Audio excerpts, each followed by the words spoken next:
Well, it's Saturday, March 17th, St. Patrick's Day, and we're at the Bettencourt's house. Holy cow. And I want to thank you, Ernie and Thelma, for participating in this oral history project.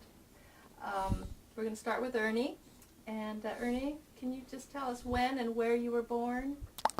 I was born in January the 9th, 1917, in a place called Riverdale, down in Fresno County. And I was born in a farmhouse that my dad was working at with his farmer, and I was born in, and we lived in that house with that farmer. My mom was the cook, my dad was a milker, and us kids just came along. That's where I was born, in Riverdale. In Riverdale. Uh-huh. And then what brought your family to this area, to the Martinez area?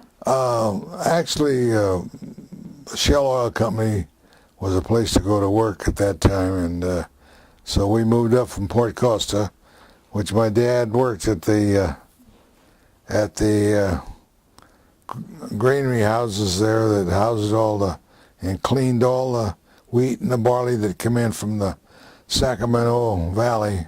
They would run it through there, clean it up, resack it, put it on ships that came in. I can remember English ships and all coming in, and big ships coming in to haul and all that wheat out.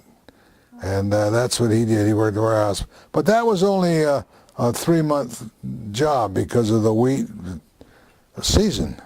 And barley, wheat and barley they kept. And so he had to find another job. There was 4 of us kids. And so we finally moved to Martinez in 1928.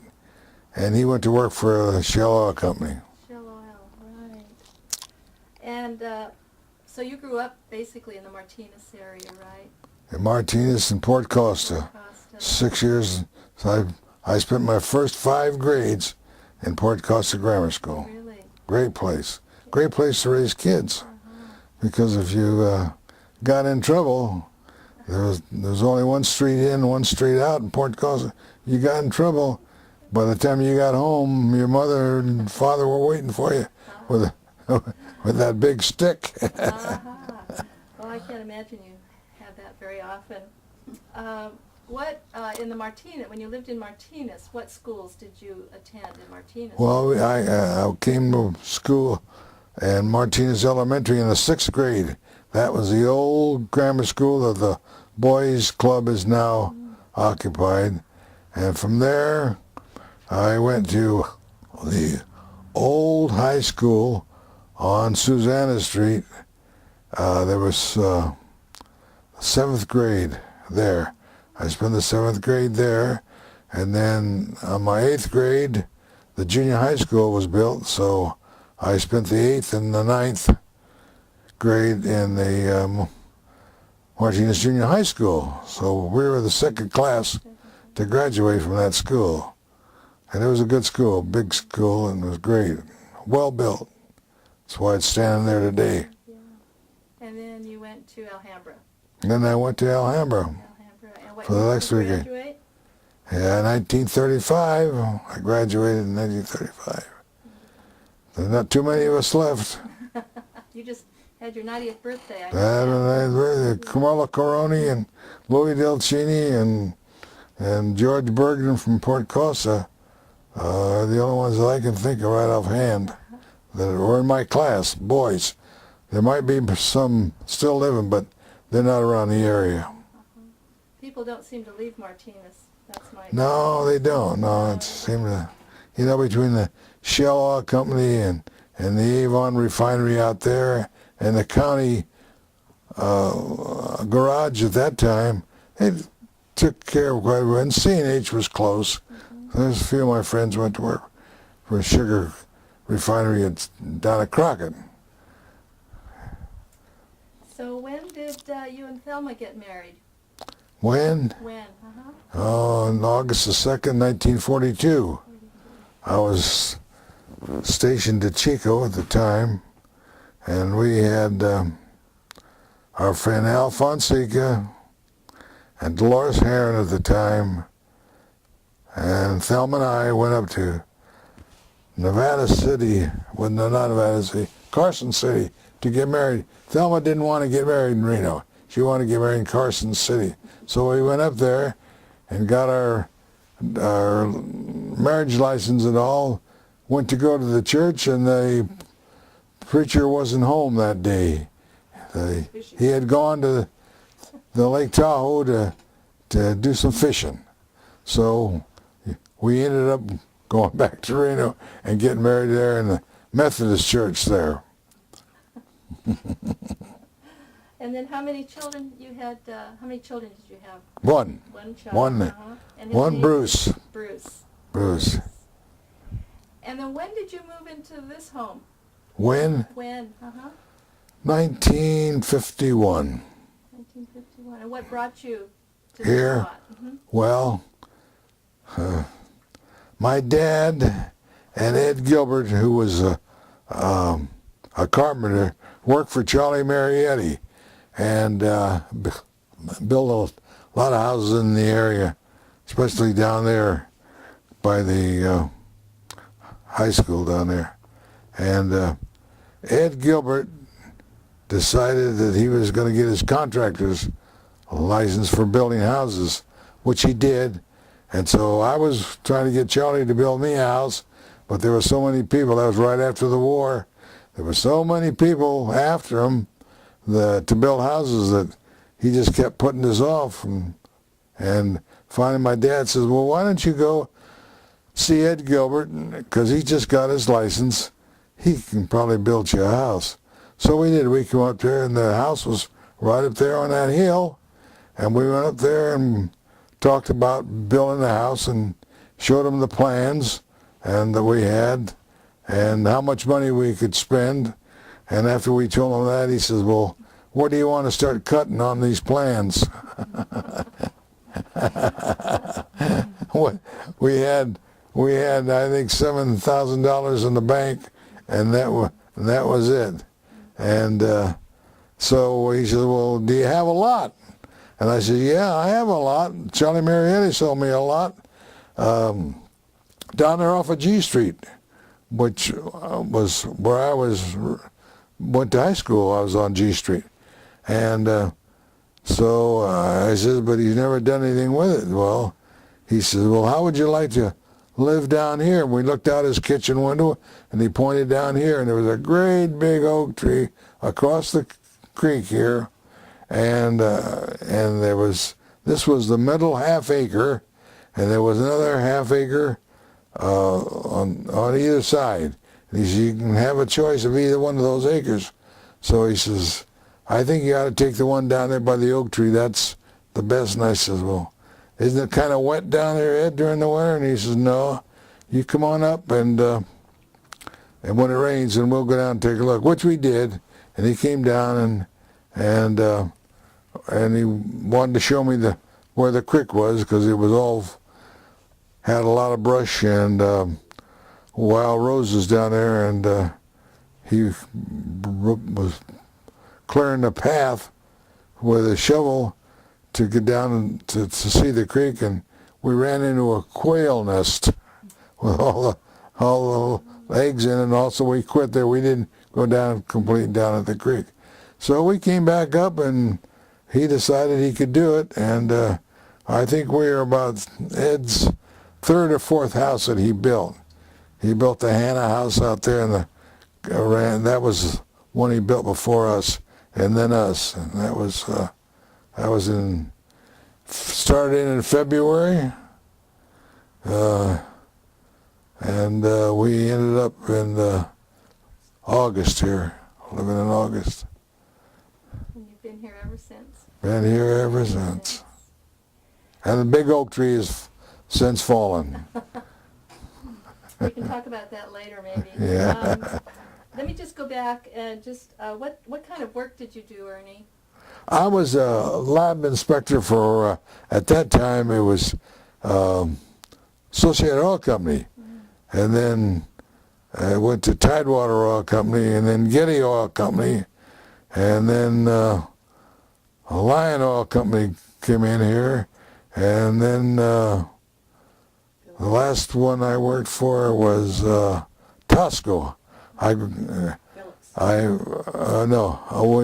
Was Phillips and then Tosco. Was Phillips and then Tosco. Tosco was the last one, and Phillips had to give us up because they said it was a monopoly because they had a few stations here in the state of California, and they thought by moving into the state, why it was going to cause a monopoly. So anyhow, I ended up in 1982 retiring from Tosco. Okay. Going back to your years growing up in the Martinez area, were you aware of Alhambra Creek? Yeah, I lived in what we call, I lived on Estadella Street. I think it was the 1300 block of Estadella Street. And the house that we rented, our backyard was Alhambra Creek. So I'm an old creeker man. You lived in a lot. And spent a lot of time down there hunting for frogs when I was a young kid, and going up and down there with my slingshot hunting. So you were able to play in the creek and along the creek? Yeah, oh sure. We had the run of the creek. We used to go up and down. Of course, down there it seemed like we had water down there most of the year round, but not up here. So when your family moved into this area, with the creek behind you, did you or your neighbors use the creek in any way for irrigation or? No, at that time, Ed Gilbert's dad had left the ranch, and he was trying to help his mother run it, and he was the only one left. He had 3 older brothers that had gone on their own and were out of the county here, and we did dam it up the first 2 years. Dammed the creek, but just for swimming, and that's what we did the first 2 years. But after that, I think that was when the tree fell down in the creek and it bent one of the stays that held the little boards up, and that was the last time.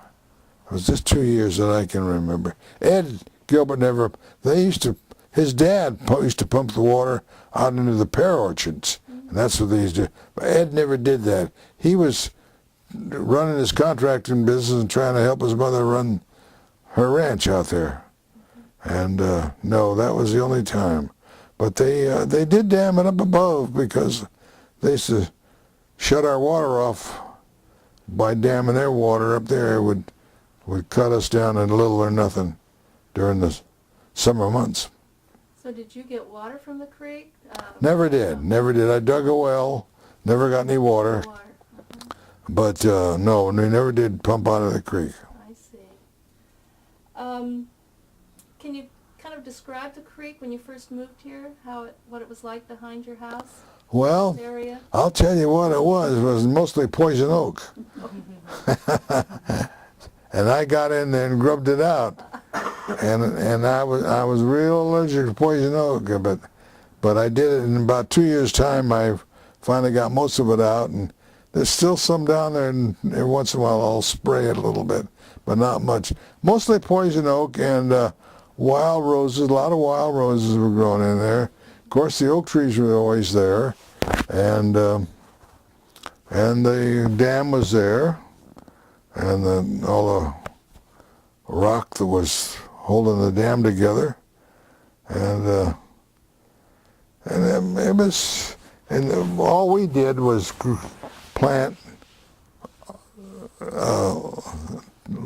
trees along the dam of the bank there to kind of kind of, because I grubbed out a lot of poison oak that was holding the soil, and to kind of petition us off from across the creek, because in the meantime they were build a school in there, and then they decided to build the duplexes across the street. So it was kind of like a shield, more or less, from the across the creek. How wide would you say the creek was? But from bank to top to bank to bank, it's about 30 feet. 30 feet. It's about 30 feet. And how far down before you get to water? What? Down to the water. The water? Mm-hmm. How high it came up? Mm-hmm. Well, it went over once, and that was because when they put this road in here, Alhambra, there was no road here at all. I was all in creek. I had creek on 3 sides of me, all the way around, and down in here, when they decided to put the road in, and instead of the creek going up to the hill here, they straightened the creek out so it goes straight across the road, and they put in a 10-foot concrete box. And I can remember a guy named Brown was a county a surveyor or a county engineer is what he was.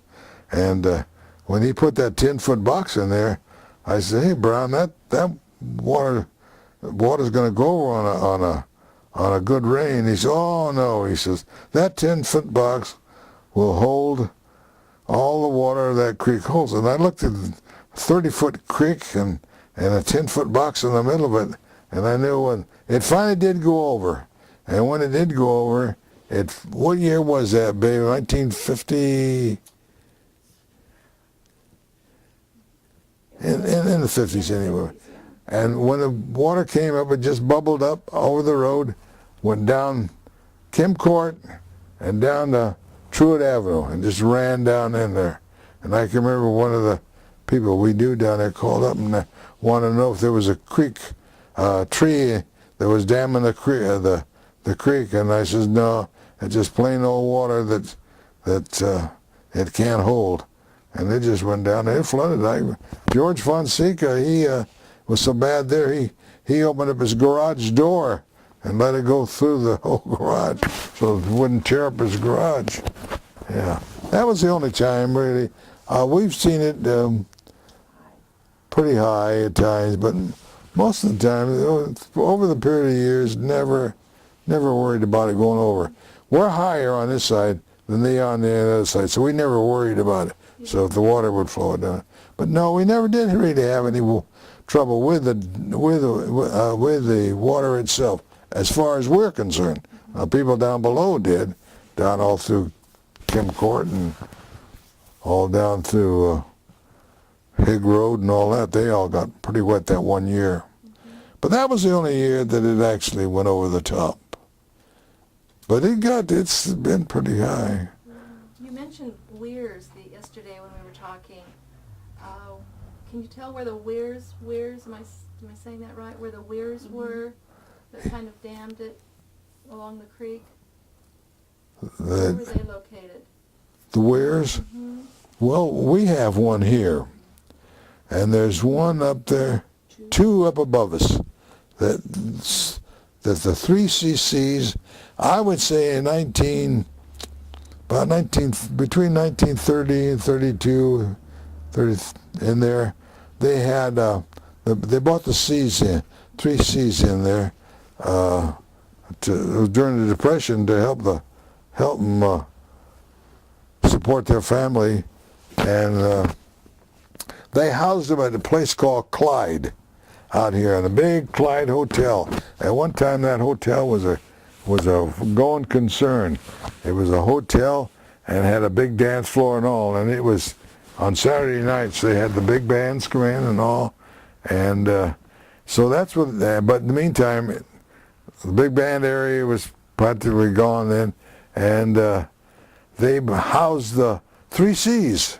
That's where they housed them in there, and they were dressed in Army uniforms, and we used to talk to them down there, and Susanna Street Park. They used to come into town once in a while, talk.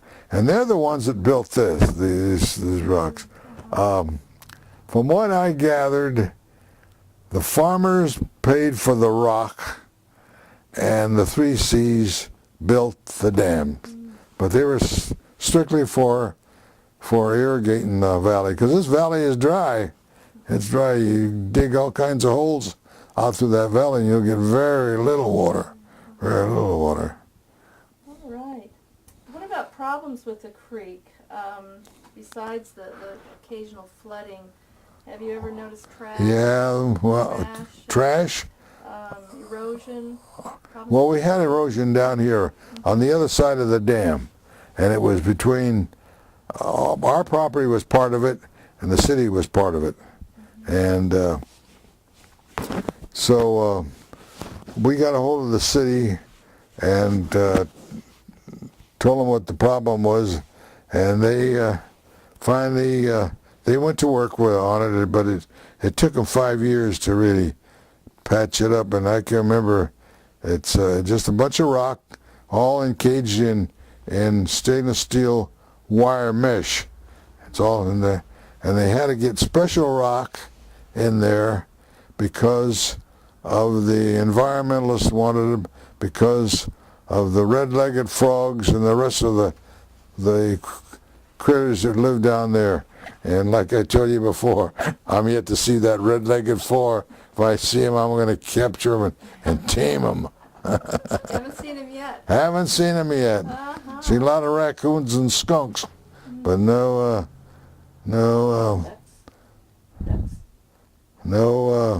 red-legged frogs.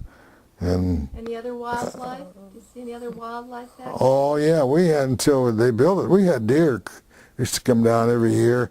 Ed Gilbert had a couple of apple trees up there, and they used to come up there and eat the apples and stand up on their hind legs and pick the apples. And we used to watch them from the kitchen window there. But no, not since the houses went in. There's nothing.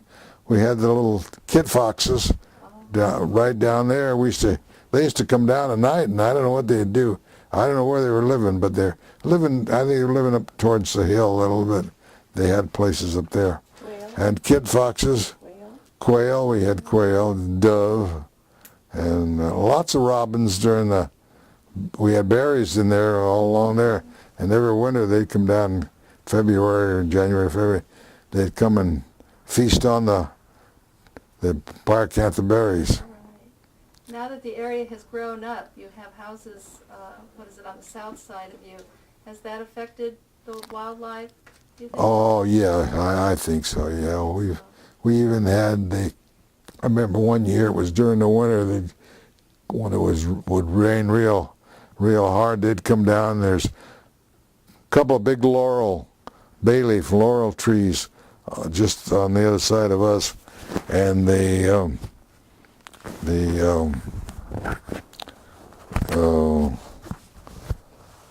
scavengers. Coyote? Huh? Not coyote. No, the birds would come there, and that's where they would kind of get into the shelter, and while it was raining hard, and Oh, the turkey buzzards. turkey vultures. Yeah, they'd come down, but they only came down one year, I think, that I can remember. They came out, but they seemed to disappear. I guess there wasn't very good food around the area, so they decided to move on. What about those wild turkeys that we hear about? No, we don't. Thelma's seen them. Thelma Yeah. Thelma also, when she was working over at the schoolyard, the janitor come running into her office and say, "Come on, you want to see a mountain lion?" And there was a mountain lion right up on the hill right there. And so there's been mountain lions. Never saw bobcats. No. Don't touch the mic. Don't touch the mic. Where is the mic? Okay. A mountain lion, huh? Yeah, how about that? My. I've never seen him, but Thelma saw the one. Yeah. Yes, the other day you talked about the work that you had to have done along the creek in conjunction with the city. that the city did for you. Do you want to talk about that, how that came about, how you worked with the city to get Well, to correct I think it was an erosion problem. yeah, it was an erosion problem, and what it was working. The current would come down and work in behind the dam, the rock dam, and was digging out the in behind it, and I knew eventually that it would it work its way in there, that dam would go. So that's how it really started. Thelma got on the phone and did all the legwork and phoning and writing and stuff, and we finally got to come up and look at it, and they said, yeah, that was partly their problem, partly ours, so that they were going to go ahead and see what they could do with it, and they finally did. They finally they had to buy part of our property to get into there and to maintain it. I remember that. We had to sell them part of our half acre in there. But no, it looks good now, and it's right up to the top, and I don't think we'll ever have any trouble with that before. And when was that, Ernie? When did that Oh. all take place? 2000. 2000, 2000, 2000. yeah. I think that was. How long did it take them to do all this work? 5 years. 5 years. All the surveying between the environmentalists and the Engineers. Corps of Engineers. Corps of Engineers. Corps of Engineers, yeah, and who else, babe? Fish and Game. Fish and Game, Corps of Engineers, and the Historical. Wildlife Historical, yeah, And Caltrans. and Caltrans too. What they got in on it? Did it affect just your property or other property owners along the creek?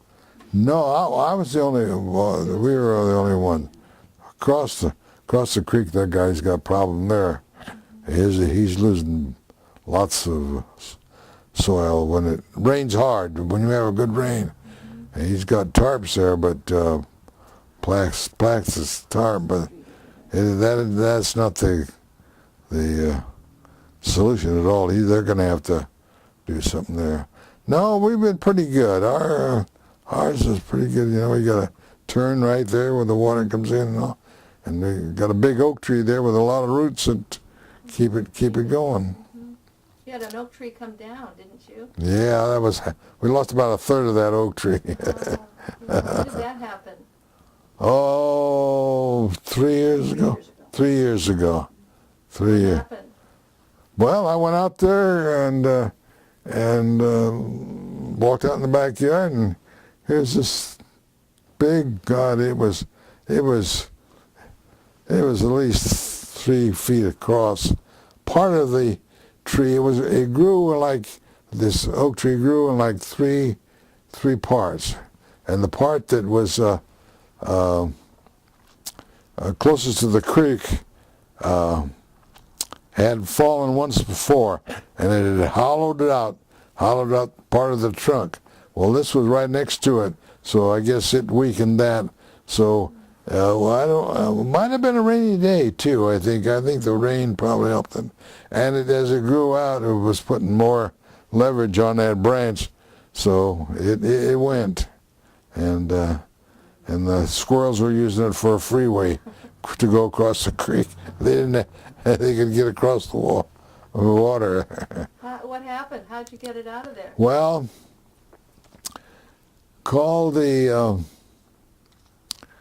talked to the guy that was running the engineer that was running the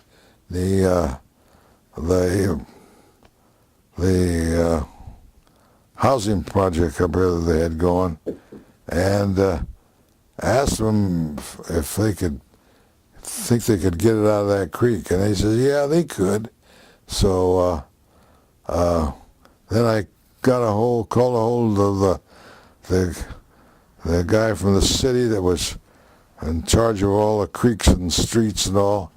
And he came out and looked at it. And he says, hey, that's on your property. That tree's on your property. Has nothing to do with us. And I says, well, I'll tell you what. I'm not going to do anything with it because it's not interfering with the water, because it was way above the water line when it fell from bank to bank. And I says, I'll be dead and buried by the time that thing rots out and falls in the creek. And when it falls in the creek, it's going to go as far as the dam down here, the road work, and then that's your problem. So he thought about it a little bit, and he says, well, if you can get it out of there, he says, we'll cut it up and haul it. So I says, sure. So that's when I think I went out and talked to the guy that was running the housing project up here, building, and he said, yeah, he can get it out. And they did. They got it out with a big backhoe, great big long backhoe, and they just clammed onto it and they just pulled it up. And I told the guy at the city, now as soon as they get that out of the creek, because they were building, excavating there to build there, I said, because you can't leave that tree there too long. And no, the guy said, no, you tell me when it's out of the creek and I'll come the next day. Sure enough, they did. And they cut it up. They bought a crew, a bunch of chainsaws, and cut it all up in about 3-foot lengths. And they were going to haul it, but all the carpenters and the ditch diggers and the cat skinners and all were all saying, I want the wood, I want the wood. And they took the small stuff and left the big stuff. So the great big stuff that they couldn't handle, they just left it for the contractor, and he took care of it. He moved it around a few times and down on the flat there, but I don't know whatever happened to it, but it finally disappeared. And when did this happen, Ernie? When were these houses built? 3 years ago. 2000? 3 years ago. 3 years ago, yeah. 3 years ago? 3 years ago, yeah. But it didn't hurt us a bit. It did as far as the view goes. We used to see the hills and the animals and all animals all out there. And I had a good view of all the Pleasant Hill and all that. But outside of that, those people are the best neighbors I could have ever had. They all work to pay for those houses, and they get up at 4 o'clock in the morning to go to work down in the Silicon Valley to make that big money down there, and they come home late at night and it's dark, and I think they eat, go to bed, and get up early in the morning to go to work again. So honestly, it's the quietest neighborhood. You couldn't ask for anything better, really. I'm tickled to death with it. Really. And they're nice people. These people are Orientals, Chinese on that side, and these people are Martinez people. At one time, they lived down in Kim Court. Really? They moved up from Kim Court to here. The highway, the road, Alhambra Avenue, when did that come through? Well, that was the worst thing that ever happened to us. Really? Made us sick. You weren't happy with that? No. We had our house partly built. In fact, where the brick mason was putting in the chimney, and here comes the survey crew from the county. It was county then, not city. It was county coming through there, and they walked over the orchard, and they looked over here, and they came over and see us and says, this house isn't supposed to be here. There's no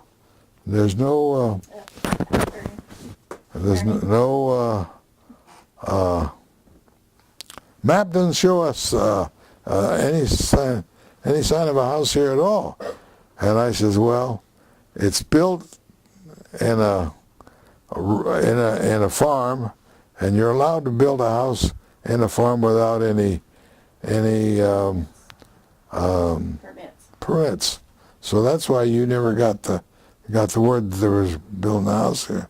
So what they had to do was they moved the road over on this side of us and put it in there. They had to make a pretty sharp bend. They didn't want the sharp bend. They wanted the swooping turn. But now they had to put a sharp bend down here to get in here. So you get a lot of traffic along the... Well, you know, when it first started, it was little or nothing, you know, hardly anything. And I can remember Bessie Gilbert, who owned this property, all this property at one time, was saying that the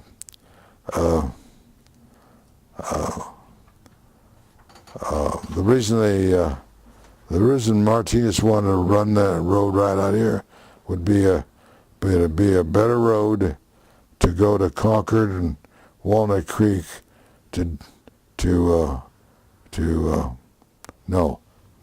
taking it all back, to come into Martinez to do some shopping. And I remember Bessie Gilbert says, is this going to be a two-way road or is this going to be a one-way? Because I think more people will be going out of this town to shop than to coming in, because Concord that time was growing like crazy, and Walnut Creek too. And when was that? When did they put that? 1953. Three or four. Well, Brucey was born in 1954, and when he came home from the hospital, and they were already putting that road in there. Yeah, 1954. What about some of the community efforts to protect the Alhambra Creek watershed? Were you involved or Never involved in it. never Never involved. participated in any of those Never involved. efforts? No, we never had any problems. Because you really didn't No, we didn't. need to. Okay. Let's see. Anything special that you want to talk to us about? Tell us about living here? Great place to raise a boy. He liked living here. Oh yeah, he was here all by himself, and he didn't have any neighbor kids to play with, but he entertained himself. He had a sandbox and his dog out and back, and that's how he entertained himself. And as he grew older, he built himself a shop back there and worked in there. No, this is a great place. He enjoyed the creek too. Oh yeah, he used to go in the creek. Yeah, he What went. did he do in the creek? Oh, looking for stuff, you know, he's scrounging around. And I think that's where he might have found that,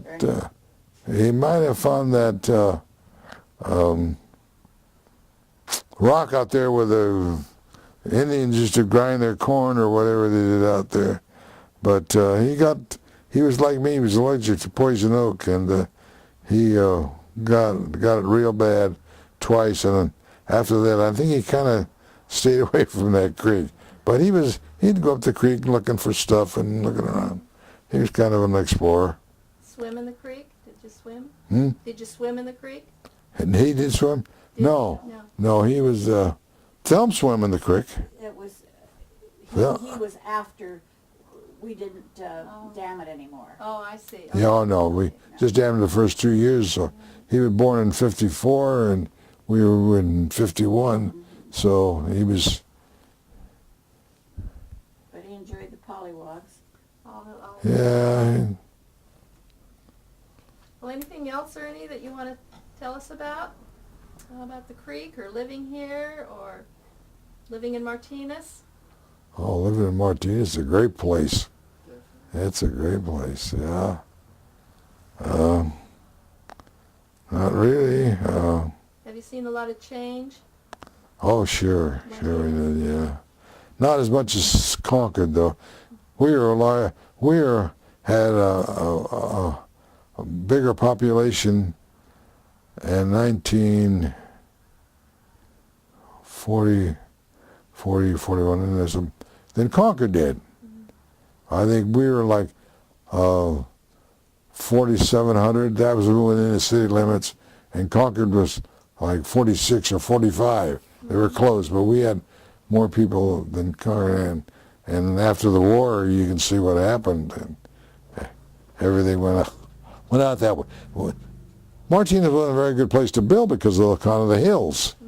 All the hills, they got a little bit through the valley, but the farmers kind of held on to their land as long as they could, and so there wasn't really much land to build in Martinez. So it went all out towards Concord. Concord was flat, had a lot of open land out there, and it went crazy. They built it. Well, you can see now that at one time we could tell when we were going from Concord to Clayton and on, not that way or any other way. But now it's all one. Yeah, it changed. The worst thing that I think that, and I've said this a long time, that happened in this area was a Kennecott Tunnel. Really? That brought the people out. Made a hole in the hill there, and they come flying through there. They want to all live out there in the country, and guess you can't blame them. I wouldn't want to live in Oakland or San Francisco either, but I think that was one of the worst things. And you remember them building the tunnel? Oh yeah, I remember building the tunnel. Yeah. When was that? 1920, 23, Ooh. 30s, 1930s? Yeah, 30. Yeah. About 19. Yeah, that was the first one, and there was another one behind it. Now they're thinking about the third one going in there now, and I don't know. Too many people out here now. We don't have no water. Yeah, that is a problem in the valley. Oh, water. It's going to be a problem. Yeah, when we moved out here, the people up on the hill would have to get up real early in the morning to wash their clothes because there was just a one little water line up there, and when everybody was using it, they didn't have any water, no pressure, no water. But then they finally, I think when we moved out, that's when they brought the big pipe out, and we were never handicapped by that. We always had a lot of water and a lot of water pressure, but I Brought the gas out too. hmm? Gas also. Gas. Gas, yeah. They brought the gas. Brought the gas out, yeah. Yeah, we had to pay for that. And I think they brought it down up to the top of the hill, and then we had to bring it down in there, yeah. Yeah. But there was no problem. PG&E put the pole in, and didn't cost us anything. It cost us I think it was $460 to get the pipeline of the gas in. But that's about all. We were pretty lucky. We moved out about the right time. But, it was maybe a year before we moved out here, there was no water. With no water line. The water line didn't go out the valley. Went as far as probably down there at Valley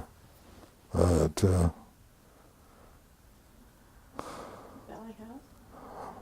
Valley House? Valley House? no, it probably came up a little bit. Maybe the Valley House, I don't know. This is city water. This is city water, yeah. Mm-hmm. Yeah, we had to pay for that too, I remember that. Yeah, somehow you always end up paying, don't you? Oh, yeah. Oh, yeah. Amenities. If you need it and you gotta have it, and you gotta pay for it. Yeah. Well, anything else that you want to tell us about that you can think about you'd like to share? I'll think of a lot of things after you're Well, we'll come gone. back. We'll come back, Ernie. Yeah, the other people might want to ask you some questions, Ernie. Okay. Can you tell us your experiences and memories of the farmers and ranchers in Martinez? And all- Farmers and ranchers in Martinez. Well, the farmer and rancher that I was really acquainted with was the Gilberts, because we lived here. He was my our only neighbor for about 42 years. We bought this half acre out of a ranch, and that's where he raised his kids. And we were the only neighbors, and they were great neighbors. We'd get together once in a while, and other than that, why, we'd holler at one another, how you doing, and all that. But no, really, this area was all pears, as you know, from practically from Highway 4, practically from Highway 4, this side of Highway 4 a little bit, that To Gilbert Lane. was the Gilbert Ranch, and then there was a Hannah Ranch, and Brockman. Brockman. Brockman's was right over here on one side of us. And then there was a Zocker Ranch. They were grapes and apples farmers mostly, and out here was all mostly Bartlett pears. This whole area was Bartlett pears all the way out to the Release Valley Road, and on both sides the Sweat Ranch was out there, and it had pears, and Grapes. Bailey Ranch and grapes. The Sweat Ranch had grapes, and that's about what there was. They say years ago they grew wheat further east of the towards Concord. They'd grow wheat and barley in there, but I don't remember that. That was before my time, and but they was mostly pears. You know, a few apricots, a few cherries, or a few cherry trees. How about packing sheds? Oh yeah, they used to during the pear season they'd come in and Open your eyes. and I think better with them closed. When during the pear season, they had two pear packing sheds down there, right where Highway 4 goes over now, and they had a spur there from the Santa Fe tracks that would come down, and they would bring in the pears. They pick the pears, bring them in, and bring them down to the packing sheds, and they had. It was real interesting because they had these young gals in there packing pears so fast you could hardly see their hands going. And then they had the box makers. They had the regular box parts, and they had box makers that make the box, and the gals would come in, mostly gals. I can remember just the gals. But they would grab the pear with one hand and put it into a paper thing like this and into the box before you could hardly see them. And boy, they were really working. And they would do that, and they would work way into the night because they had lights there. And then they would put them in a box car, and then each end of the box car there was ice boxes that the Union Ice Company would come out and pack the ice in the big ice box up on top. And they would pack the pears in the boxes, haul them off, and they would go east. They would go east because they had a pretty good market in the east. But if the market wasn't very good after, when you didn't know what you were going to get. Ed Gilbert told me, his dad never knew what kind of money he was going to make on these pears, because once they got back there is when the price was set. And he says there was times when we got nothing. We couldn't even get enough money out of them to bring them back. And so that was an interesting part of the farming. Did they irrigate? Did they irrigate the pear fields, or? Ed Gilbert. When the dams were there, Ed said I wasn't here then. Ed's dad was gone, and a lot of the farming was gone too. But they did. I know the Baileys. Now the Bailey Ranch out there at the T, they used their dam up until about maybe 15, 20 years ago. They were still pumping. But now that's how we used to find out. When the water would shut off down here, the Baileys were pumping into the creek. I think most of them did. I don't know about John Sweat. I imagine they all did, yeah. Because like I said, there's no water in the ground here at all. And What about dry? Is it called dry farming? Dry. well, the wheat and barley and all that was all dry farming. But like I said before, but the pears, no, they if they had water, I think they'd irrigate them. Yeah, I don't remember that part. I really don't. I don't remember irrigating. And the spur that you talked about, is that what they called the John Muir Station? Is that where? John Muir Station was up. Muir Station. Muir Station. Muir Station was right up here on top of the hill. And they had that was a regular station. You could catch a train there, passenger train there. It was just a little small building there, just right alongside the tracks. Up on top of when you go up the Muir Road up there, just on the top there, right there, and there's not much room, just a railroad track and this little housing. But they used to take passengers from there. I remember that. Did you ever take the train from? Did I ever take the train? Yes, you did. Yeah, I did once. I went from here to Bakersfield, and that's as far as it went south, and then it would go east from Bakersfield. And I had to get a bus to go to L.A. and I had to go down there and pick up a car. I remember that. Yeah. Mostly SP though. SP was the traffic.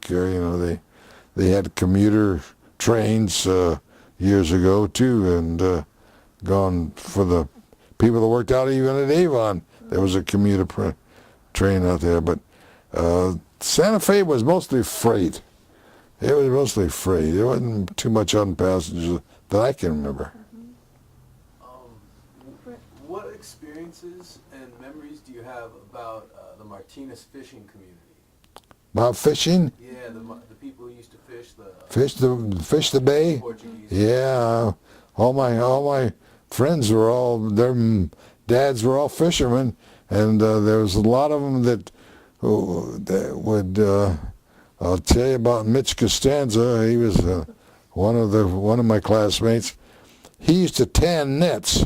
They used to tan the fishing nets where they catch your fish, and he would be off out of this was that's when I was in high school then, so it was in the early 30s. So he'd go to school in the morning and he'd say, "Where's Mitch Costanza?" The teacher would say, "Where's Mitch?" "Oh, today is his fishing tanning days. He used to tan fishes." "Oh," she says, "he should be in school." And he says, No, he gets $5 for tanning each one of those nets, so he's going to be down there working." So they used to tan, and there's still places down there.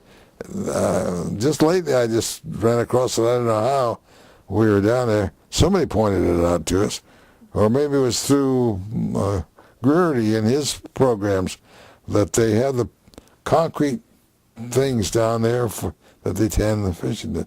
Yeah, most of my, not a good majority of the kids that lived down in that area, all their dads were fishermen. Yeah, it was good. They'd bring, during salmon season, I can remember, and during shad season, they'd catch fish like you wouldn't believe, and they'd bring them in, and I used to go down the wharf and watch them bring them in, and